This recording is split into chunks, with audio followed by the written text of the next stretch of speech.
하나님의 말씀 시편 제79편 8절에서 13절에 이르는 말씀 같이 교독하겠습니다. 8절 우리 조상들의 죄악을 기억하지 마시고 주의 긍휼로 우리를 속히 영접하소서.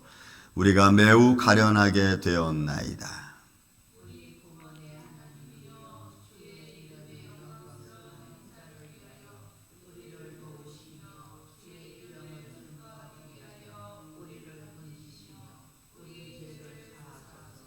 이방 나라들이 어찌하여 그들의 하나님이 어디 있느냐 말하나이까.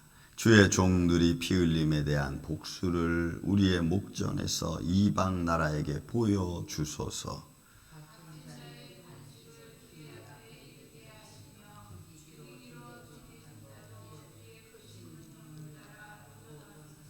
주여, 우리 이웃이 주를 비방한 그 비방을 그들의 품에 7배나 갚으소서.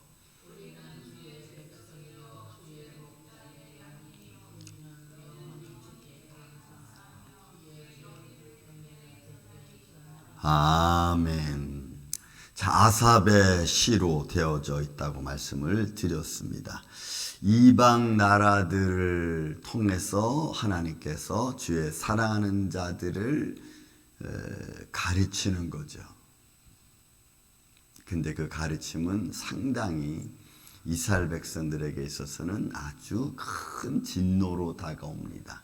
그리고 그 진노뿐만이 아니고 이방 사람들의 말 속에는 마치 하나님이 없는 것 같이, 하나님이 그들을 버린 것 같이 그런 모습으로 다가와서 이방 사람들의 손길이 닿으니까 이스라엘 백성들의 자녀들은 하나님을 믿는 믿음의 모습이 전혀 나타나 있지 않는 겁니다. 또 보이지 않는 겁니다. 왜? 그들은 이방 사람들의 삶에 짓밟히고 있으니까 그 짓밟히고 있는 삶 속에서 하나님을 증거할 수 있는 믿음의 모습을 찾아볼 방법이 없는 거예요. 자, 그런 모습에서 이제 두 번째 시를 보시기 바랍니다. 자, 원인을 찾습니다. 우리 조상들의 죄악을 기억하지 마시고. 원인은 죄악이죠. 하나님을 향한 그들의 불순종한 모습, 불의한 모습, 하나님의 거룩함을 잃어버린 그들의 자손들, 또 쩔조들, 이런 거죠. 그러니까 조상들의 죄악을 기억하지 마소서. 이런 것은 우리를 용서해 달라는 거죠. 우리 조상들의 죄나 우리의 죄 때문에 우리가 이렇게 하나님의 진노 가운데 영원히 있는 것처럼 보이면 저희는 살 수도 없고 하나님의 영광을 드러낼 수도 없습니다. 라는 것과 여러분 똑같아요.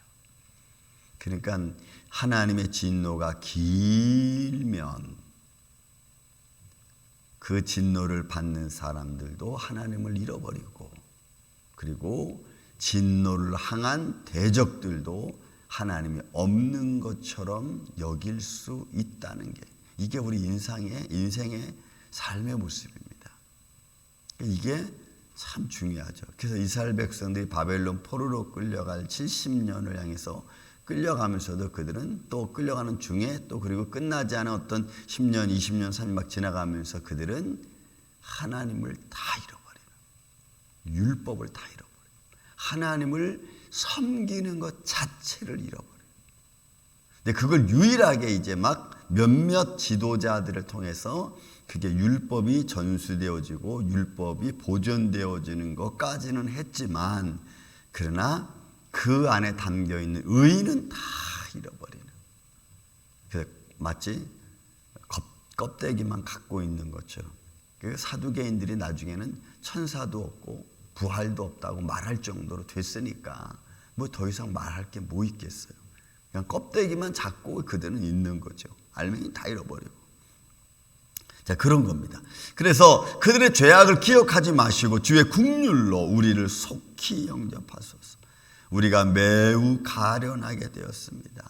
심히 불쌍하고 연약한 자가 되었죠. 하나님의 진노가 너무 크고, 또 하나님의 진노가, 하나님의 역사가 그들 가운데 아주 뼛속같이 이르게 되는데 그러므로 해서 그들이 가련하게 죽어나가는, 나라에서 쫓겨나가는 그 신세는 이루 말할 수가 없는 거예요. 그래서 저는 삶을 살면서 제일 힘들 때가 어느 때냐면 하나님의 축복을 잃어버릴 때가 여러분 제일 힘들어. 인생은 그것이 어느 것이든지 하나님이 내게 주신 축복을 내가 잃어버릴 때만큼 힘들고 아픈 것이 없어요. 제가 지금 뭐 많이 살지는 않지만 지금까지 살아오면서 보면 이런 게 있어요. 어떤 것은 내가 한 번 잘못한 게 내 평생을 가면서 나를 괴롭히는 일이 있고, 어떤 일은 내가 딱 잘못한 것이 바꿀 수 있는 일이 있어요. 그런데 잘못해서 바꿀 수 있는 일이 있으면 참 좋은데, 어떤 건 한 번 잘못한 것이 그것이 오랜 시간 지나가면 그것으로 인한 그 오랜 시간 동안의 마음의 아픔은 그것이 해결될 때까지는 그치지 않는 거죠. 그런 걸 또 느껴요. 그러니까 그 매 순간순간 우리가 어떻게 지혜롭게 잘 믿음의 일들을 선택하고 나아갈 것인가를 우리는 잘 판단해야 돼요. 그래서 하나님의 축복을 잃어버릴 때만큼 아프고 힘든 게 없어요. 보세요. 우리 구원의 하나님이요, 주의 이름의 영광스러운 행사를 위하여 우리를 도우시고, 그러니까 우리를 도와주는 게 무엇 때문이에요? 하나님의 이름이에요. 그 이름이 아름다운 거죠. 여호와는 나의 목자시니 내게 부족함이 없으리로다. 그가 나를 위로하시면 그의 이름이에요. 그 이름이 아름다운 거예요. 이름이.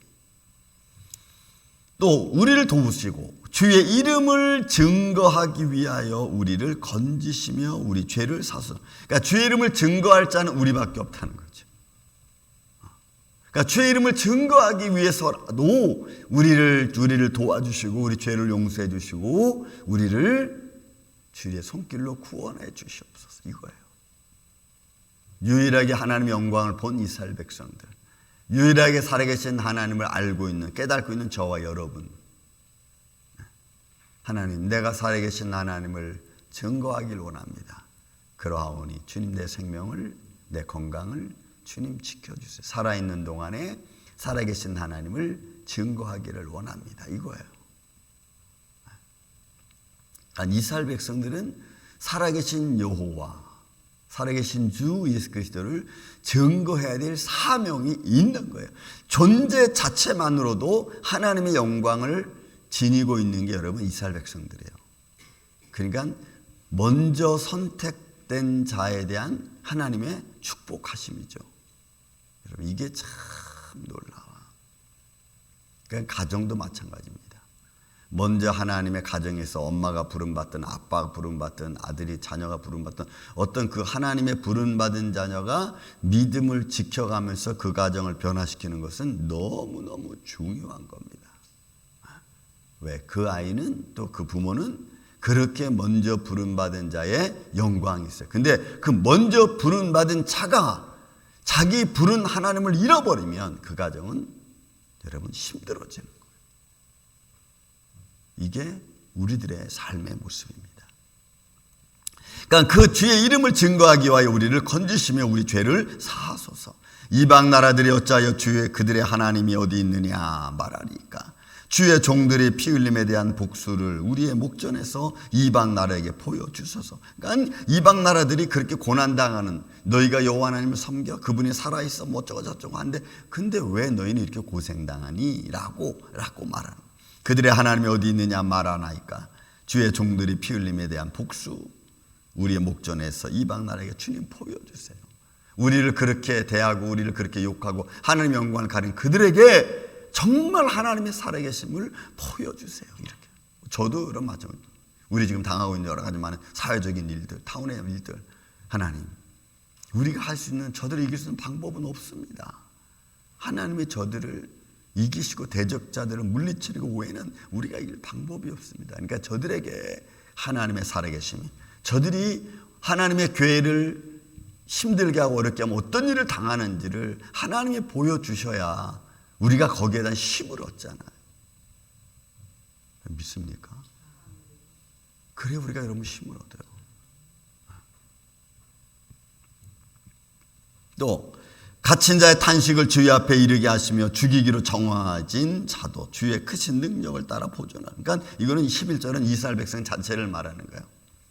갇힌 자의 탄식, 또 죽이기로 정해진 자, 이거 하나님이 그렇게 하기로 작정했죠. 이스라엘 백성들을 교훈하기 위해서. 교훈하기 위해서. 그러니까 이런 우리들을 비록 이런 자라 할지라도, 그죠? 갇힌 자라 할지라도, 하나님이 죽이기로 작정한 자라 할지라도 그들을 주님이 보존해서 하나님의 이름에 영광스럽게 쓰이게 해달라는 거예요. 그러니 어쩌면 이 말씀은 얼마나 간절한 말씀. 내가 죽더라도 하나님 영광을 가리는 게 아니고, 내가 죽더라도 내 죽음을 통해서라도 하나님의 영광이 나타나게 하고 대적들이 그것을 깨닫게 해달라는 거예요. 주여 우리 이웃이 주를 비방한 그 비방을 그들의 품에 7배 7배나 갚으소서. 그러니까 결국 지금 야삽은 뭘 말하는 거예요? 하나님의 자녀들을 비록 하나님의 진노 가운데 우리가 있지만 하나님의 진노를 통해서 역사하는 그 대적들에게는 하나님 7배나 갚아달라는 거예요. 그러니까 이 말은 예레미야 말과 똑같아. 내가 내 백성, 내 자녀를 괴롭힌 애굽 내가 멸망시키겠다. 바벨론 내가 멸망시키겠다. 그 땅을 내가 황폐하게 만들겠다. 이게 말씀과 똑같은 거예요. 그러니까 여러분, 우리는 죽더라도 고난을 통해 당한다 할지라도 하나님의 보호하심에서 당하는 줄로 믿습니다. 하나님이 지켜주심. 그래서 우리는 이 살아계신 하나님이 나에게는 얼마나 영광되고 축복되고 은혜되고 나의 위로가 되는지 몰라. 저는 살아계신 하나님이 정말 내 삶의 전부를 붙들고 계시지 않는다면 우리는 벌써, 저도 실망하고 좌절하고 말았을 거예요. 그냥 어떤 종교였다, 이렇게 끝날 수도 있어요. 그런데 말씀은 보면 볼수록 위로자 되시는 하나님이시니까 이건 그냥 종교가 아니고, 정말 우리가 살아계신 하나님께 예배하는 자들이구나, 우리가 살아계신 하나님을 인정하는 그런 삶이구나 라는 것을 아니까 거기에 더 도전적인 거예요. 그래서 여러분, 기독교는 종교가 아니에요. 마땅히 우리를 창조하신 하나님을 섬기며 예배하며 그를 선포하는 그런 저와 여러분인 줄로 믿습니다. 왜 이렇게 말합니까? 보세요. 여러분, 13절에 이제 또 야삽이 결론하는 겁니다. 우리는 누구예요? 지금 하나님의 진노 중에 있는 이스라엘 백성들이죠. 대적들을 통해서 지금 고난받고 있는 이스라엘 백성들이에요. 그래도 그들은 하나님의 자녀들이고, 또 그런 하나님의 자녀들을 힘들게 하고 대적하는 대적자들은 하나님께서 물리쳐 달라는 거예요. 왜? 우리는 주의 백성이요. 비록 내가 주님의 손에서 진노를 받아 내가 지금 징벌을 받고 있고 죽임은 당한다 할지라도 우리는 주님의 백성입니다. 그래서 매를 맞아도 우리는 주님 품 안에서 맞아야 돼. 어려움을 당해도 우리가 주님 품 안에 있어야 되는 거예요. 주의 목장의 양이니 우리는 영원히 주께 감사하며. 그러니까 하나님이 나를 지금 죽인다 할지라도 나는 하나님께 감사. 우리 목사님이, 손 목사님이 숨겨두신 처럼 막 찬양하면서 할렐루야, 아멘, 하나님 감사합니다, 이 말을 쉼 없이 했어요. 그러니까 그냥 하는 게 아닌다는 걸 제가 느끼는 거예요. 그 순간에 뭐가 하나님께 감사한 거지? 여러분, 지금 이 말씀처럼 하나님이 나를, 내 생명을 거둔다 할지라도 하나님 감사합니다.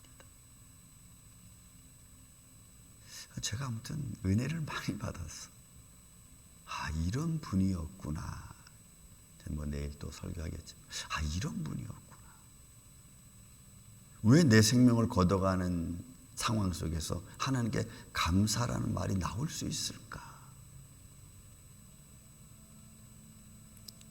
여러분, 그러니까 하나님의 자녀들을 통해서 하나님은 하시고자 하시는 이유가 있어요. 원인이 있어요.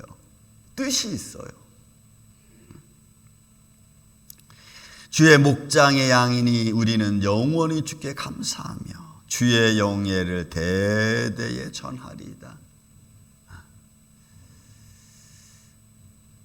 여러분, 지금 아삽이 어떤 상황이에요? 다시 말씀 정리하면은 그는 지금 하나님의 진노 가운데 있고 대적자들 이스라엘 백성들을 지금 짓밟고 있고 그걸 고통당하고 있죠. 그런 가운데서 아삽은 뭘 말해요? 하나님, 우리가 비록 죽는 자라 할지라도, 하나님 손에 죽는 자 할지라도 우리 대적들에게는 7배나 갚아주시고, 왜? 우리가 하나님의 백성이고 하나님께 감사와 영광과 찬양을 드려야 될 하나님 자녀들이기 때문에. 그래서 여러분, 우리는 하나님 우리 앞에 우리를 부르는 그날까지 우리가 해야 될 일은 대대에 하나님의 영광을 선포하고 전하는 일이에요. 이런 믿음의 길을 우리 삶 속에서 잃지 말고 오늘도 담대하게 나아가서 살아계신 하나님을 선포하는 이 아침에 저와 여러분 되시기를 예수님의 이름으로 축원을 드립니다. 사랑과 은혜가 많으신 아버지 하나님, 감사합니다. 우리의 삶의 구원자 되시며 우리의 삶의 주인 되신 하나님, 오늘도 우리가 이 은혜 가운데 살아가기를 원합니다. 비록 삶의 현장은 우리의 삶 속에 때로는 힘들고 어려움을 준다 할지라도 마땅히 그 일들을 감당해내며 또 이끌어감에 있어 살아계신 하나님을 증거할 수 있도록 주여 영육간에 올라 강건하게 하여 주시옵소서. 이 은혜의 손길 오늘도 우리와 함께하여 주시옵기를 원하오며 사랑이 많으신 예수님의 이름으로 기도하옵나이다. 아멘. 하늘의